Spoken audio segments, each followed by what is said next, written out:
All right, here we go.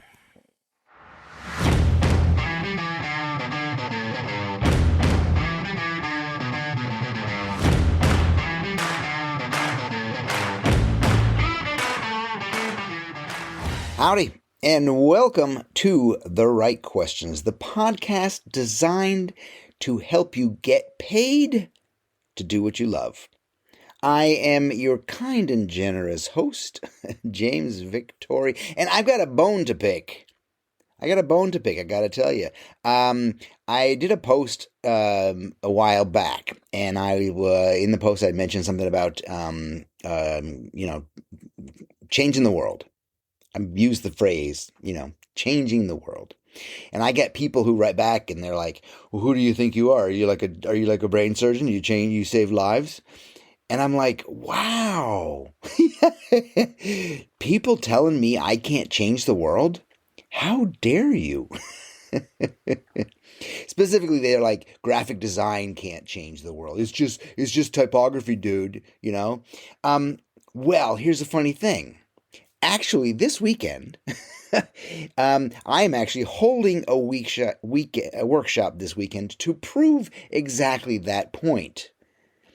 How to change the world with graphic design. Specifically showing and starting on Friday evening to show a slideshow and lecture about posters that have changed the world.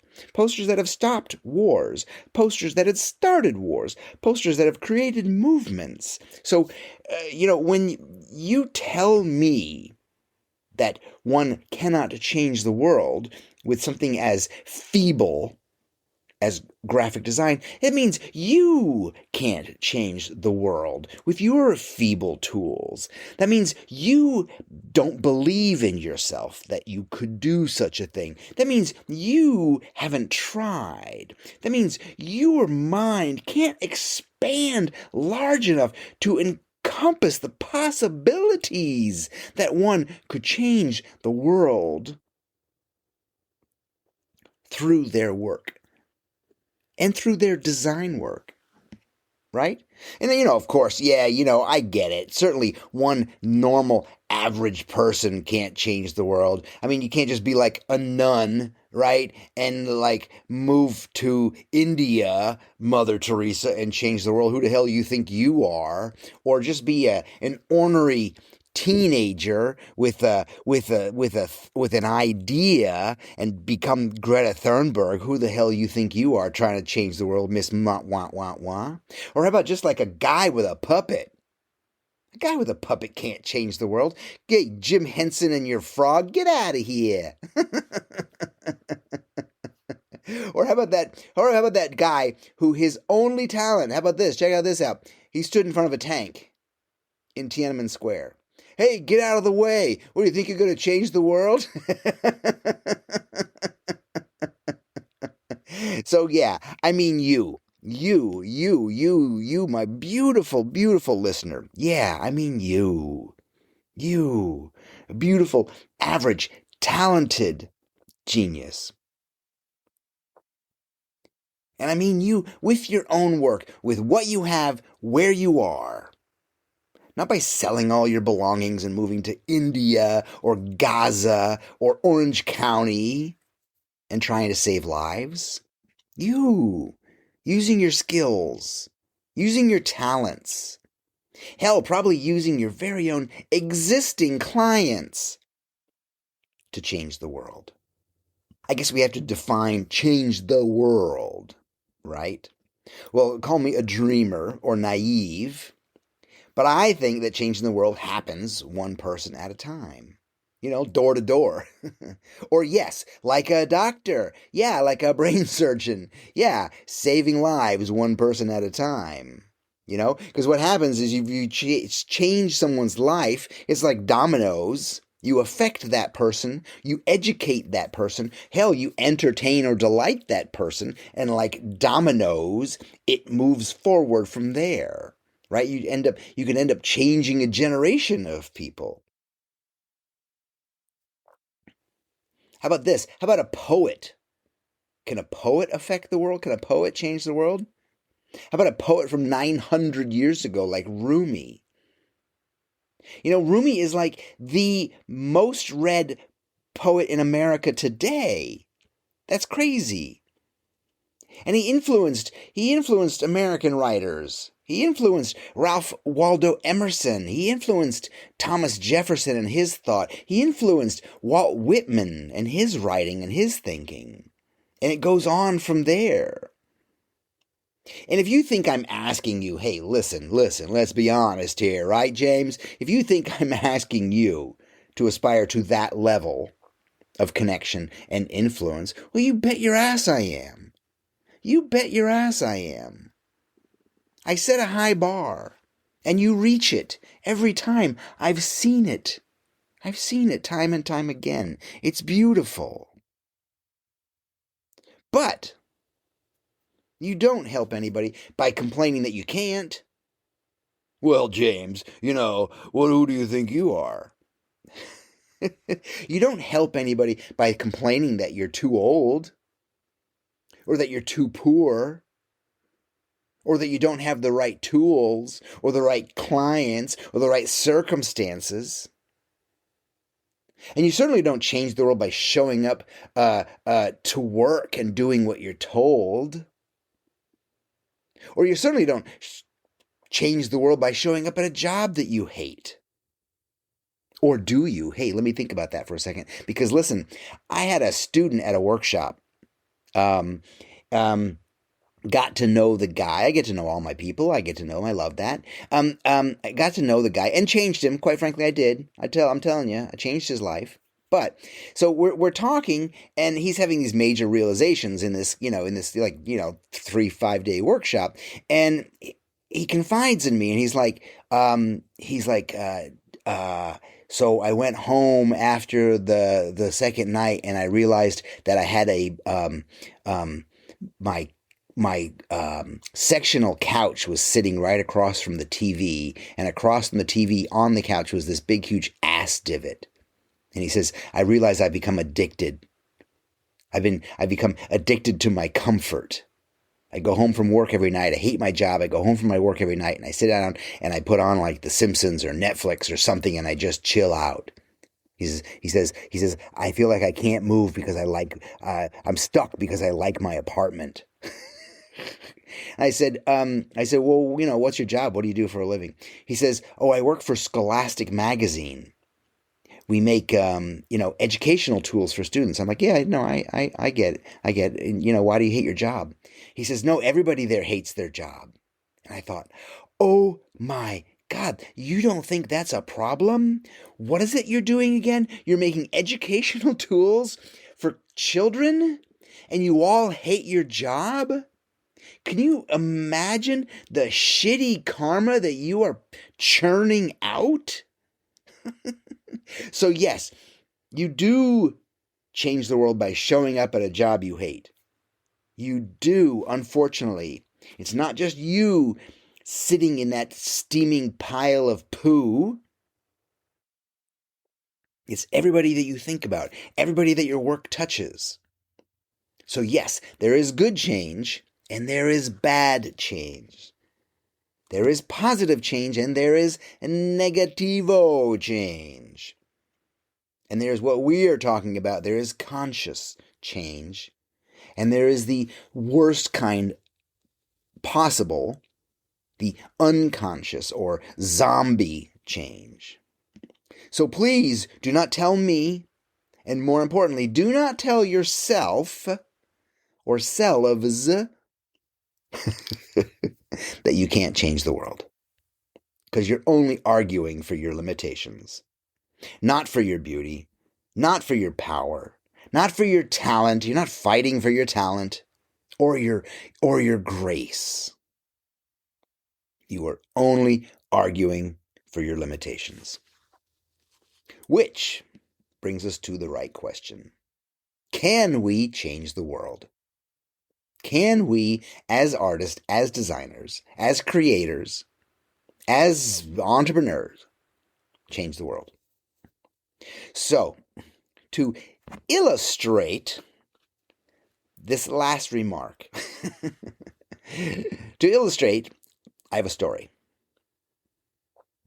I got a call a couple years ago to do work for a client that you think you could never do good work for. But of course, in my book, there are no bad clients or bad jobs, right? They're just lazy designers. So I got a call to do work for this client. I got a call to do work for the New York City Department of Probation. That's right, the New York City Department of Probation. You know what that means, right? That means you live in New York and you're hanging out with friends and you're having a good time. You have too good of a time and you kind of do something stupid. Not stupid enough that you go to jail and get arrested, but stupid enough that you're on probation, which means you are allowed to go about your day, but every week you have to go in and you have to account for yourself at the Department of Probation. You have a probation officer that you have to report to, and you have to tell him that you're looking for a job, and you have to tell him that you're being good, and you have to tell him what you've done, right? And you basically sit and wait for a real long time to do all that stuff, right? It's like hell's waiting room. And these places are like just the depths of New York, the depths of how ugly and gross that New York can get to. Worse than the only place that I had been in New York that even approached this was the New York City Department of Motor Vehicles. Right? Just really ugly places that just took forever and it just seems so unorganized. Just like places you just like don't want to go to. So I spent a day at one of the Department of Probation offices. There were 33. There are 33 of these in all the boroughs, in the different 5 boroughs of New York. There are 33 of these offices. I spent time in one, and it was like, as soon as you get off the elevator, it was just like you were in communist Russia or the Gulag or Guantanamo Bay or something, right? It was just this heavy, ugly furniture that people had scratched their names into, and the ceiling tiles are falling in, and the carpet looks like people have urinated on, and they probably had. And you go up and you have to talk through a little hole in a piece of glass to somebody who was really bored and not interested on the other side, right? Talk about hate your job. Right now, you're thinking, oh man, I wish James Victori could be my mentor, my guru. Hell, I wish he was my coach. Well, you can make that happen. Go to yourworkisagift.com. There's a questionnaire that will probably help you out, but it'll also give you access to a free call. So let's talk.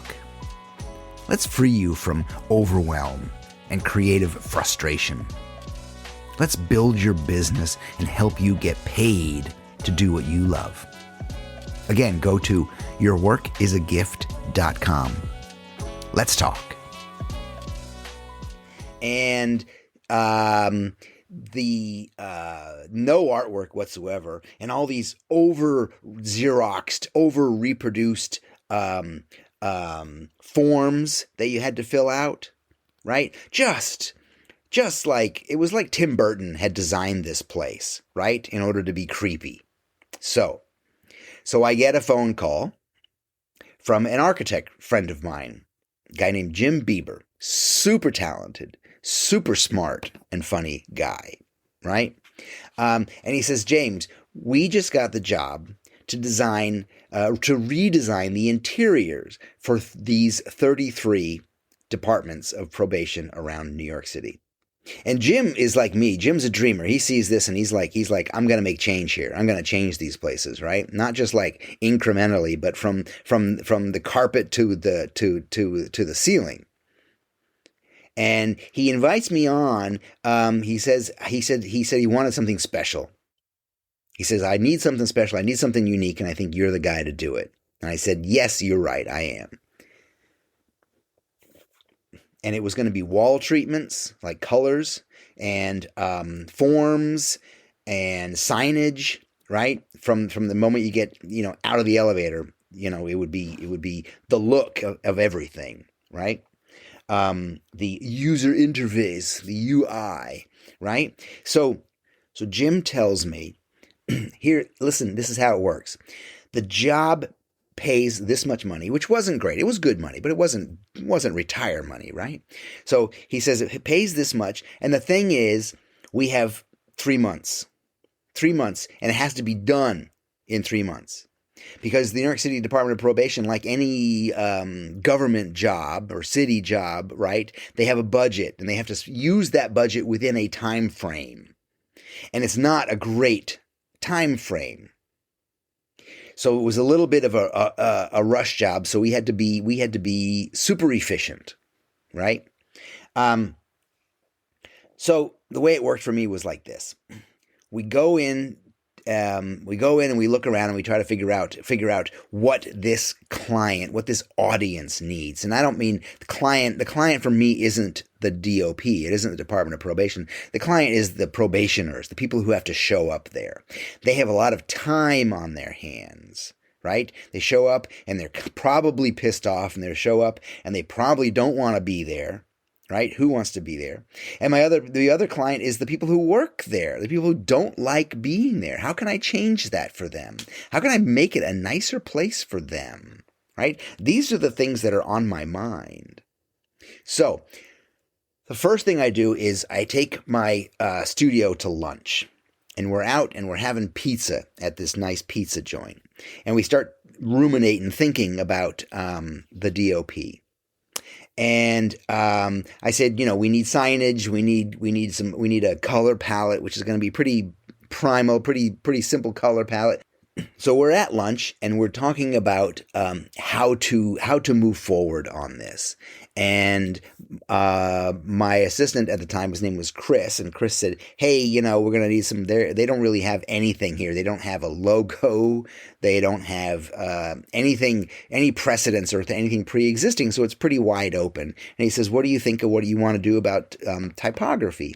And I said, "DIN." Just DIN, that font, DIN. And he said, "Done."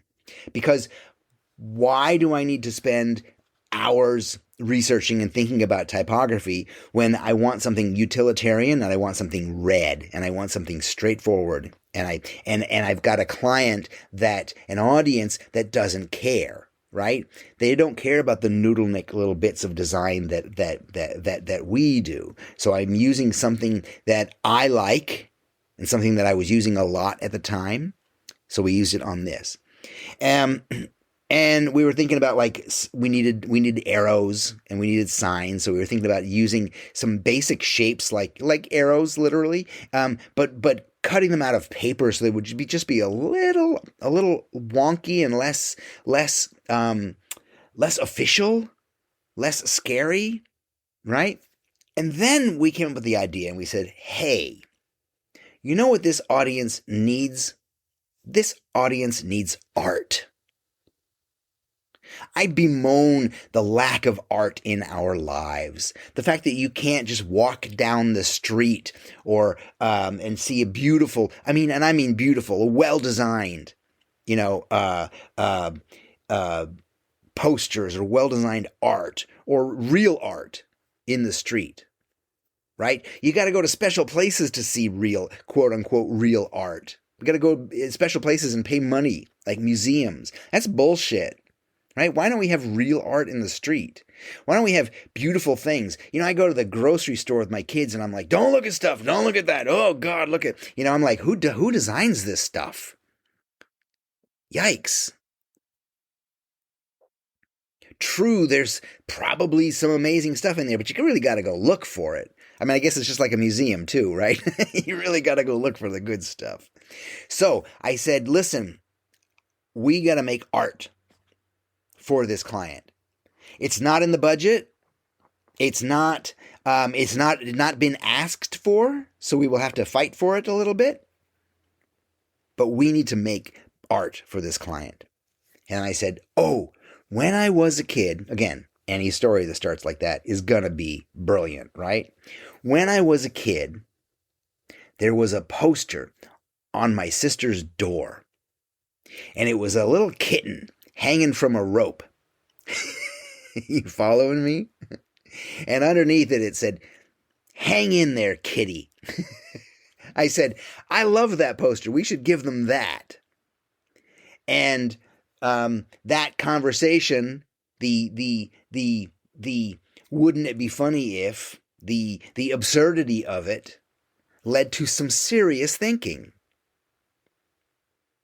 And the serious thinking went like this: let's, in the process of creating posters, art, imagery for this client, let's redefine motivational posters, inspirational posters. So we went through the list of those posters. You know, the kind you see at the gym. You know, like you're leaving the locker room at the gym, and there's a poster that says it's like a photograph of an eagle, like an American bald eagle, and underneath it says vision. Right? Because, you know, eagles have good eyesight. That's why it says vision, right? But, you know, but we see those motivational posters, and like you see those and we're like, "You know what, eagle? I'm going to do 10 more push-ups just for you because you gave me vision," right? I don't get them. I don't get these motivational things. Or maybe the jets, like a series of jets, the Thunderbirds going cutting across the sky, and underneath it says teamwork. Right? That's going to inspire me to be a better teammate to the turkeys I work with, right? You know, how are you going to soar like an eagle when you work with turkeys, right? That's the old joke. So we went down this path and decided to redesign the Jets poster that would say teamwork, or the hang in there kitty. Right? You use that one. Or maybe there's the footprints on the sand. Have you ever seen that one? Or the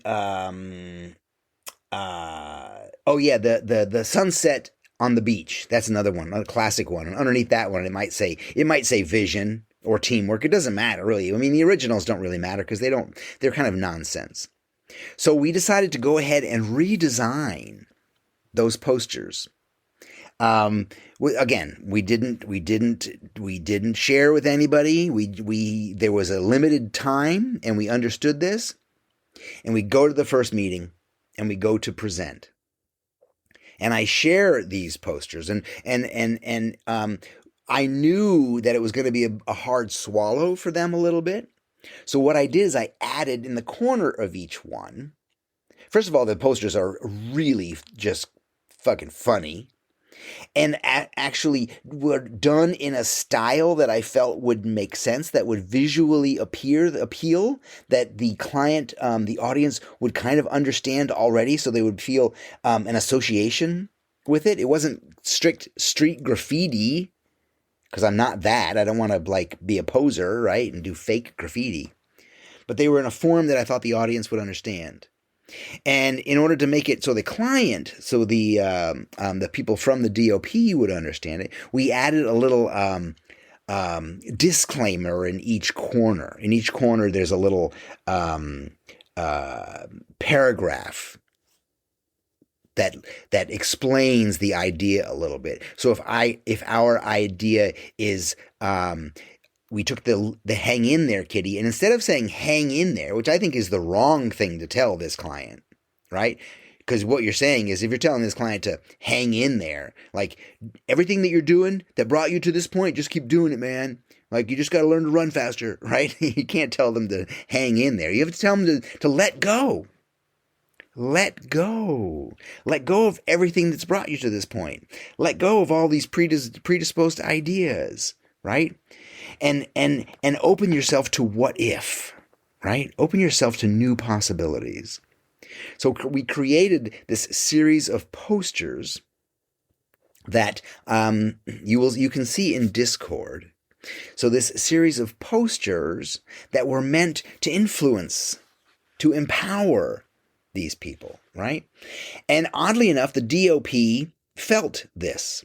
They understood what we were trying to do. They appreciated what we were trying to do. And the guy who was running the DOP at the time was Vince Schiraldi, and he wanted to make a splash with these. So he fought for us, which was awesome. It's rare to have a client like that on your side. So he understood these, and he gave these the green light, and we moved forward on them. And what happened after is important. So I went to the first ribbon cutting ceremony for the first DOP that opened. And Vince Schiraldi, the director, is at the podium, and he's talking about the architecture and the redesign, and he's talking specifically about the posters. And he says, "Hey, I didn't understand these at the time." Which is awesome, which is wonderful. And I designed things specifically so you don't understand them immediately. I don't want that. I don't want that that immediate understanding. I think that's something that we sometimes shoot for that is false. Designers have been taught that you need legibility and readability. You need to grab the client's attention real quick. And these I think these things are distracting. I think we can be obtuse. I think we can demand 2 or 3 readings for understanding. Or I think we can demand lack of understanding. That's fine too. But Vince Schiraldi goes on and he says, I'm watching one of my probationers and his officer, and the probationer is reading the small text on one of the posters, and he looks up to his probation officer and he says, "That's what I think." And you know why he said that's what I think? He was basically responding to the text that I had written. James Victori, had written. It's because I wrote them in a very cool and stern, fatherly tone. Because I felt that this audience had never been spoken to honestly. They have not heard these ideas that I was influenced by through Rumi or through Ralph Waldo Emerson, right? And Schiraldi goes on to say, what the other thing that they witnessed was the elevator doors would open during the day, and probationers walk out, and they're looking at their paperwork, right? And they walk out, and then they raise their heads, and they look around, and they see what's happened, and they slowly walk backwards into the elevator, and the doors close. He says he later found out that they felt that they were in the wrong place. And they felt that they were in the wrong place because they've never been treated well. They've never been treated like that. They don't expect to go to nice places. They expect the dregs. They expect the long waits, and they expect to feel bad by the architecture. They expect to be uncomfortable in the chairs, which is bullshit. You don't change somebody's mind like that. You don't change their mindset by treating them like that. So the art and the architecture and the furniture and the colors, these had an effect on the audience. These changed the audience. And like 2 months after the job, I had heard that some of the probationers had started writing, because they're sitting and they're writing, they have to fill out forms, and there's pens and paper. They start writing poetry based on what they were seeing in the artwork. And then what happened is Schiraldi and the other people said, "Hey, would you guys be interested in making a poetry club?" And they did. And Schiraldi got another piece of budget together for another graphic designer and said, "Hey, we're going to do a book, a collection of poetry by the probationers. Would you design that?" So then it went on, and it went on to like, getting other artists to paint the bathrooms, right? This domino effect of just bringing in something exciting, something unexpected, something not 100% understood. This is how you change the client. This is how you change the world. This is how you just let your work do its job.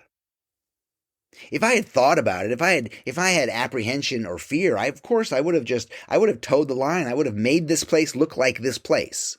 Right? That's what designers do, right? We're supposed to make the obvious more obviouser. That's what happens in the grocery store. That's why each aisle looks the same, right? All the Italian sauces look fake Italian, right? Because that's what you're supposed to do. Even though it's like there's a factory in Piscataway, New Jersey that pumps this shit out, right? It's got to look like Mama did it. Or wine labels, the same thing. Listen, my friends, do good work. Put out your best work all the time. Because you know in your heart what people want. People want what you want. You know, that client that read that piece of text that I wrote and said, that's what I think. Do you know why they said that's what I think? It's because in the particular lies the universal. The more honest and more vulnerable I can be, the more it will speak to them. And then the more they will pass that on to their kin and their friends. Do the work that's in your heart. Do the work you love. Because I know that you can get paid for that. And I can help you. I'm James Victori. That's how to change the goddamn world. This is The Right Questions. Thank you for supporting us. Thank you for being here. Do the work that's in your heart. Do the work that's in your heart. And don't let anybody tell you you can't change the world. Adios. Goodbye.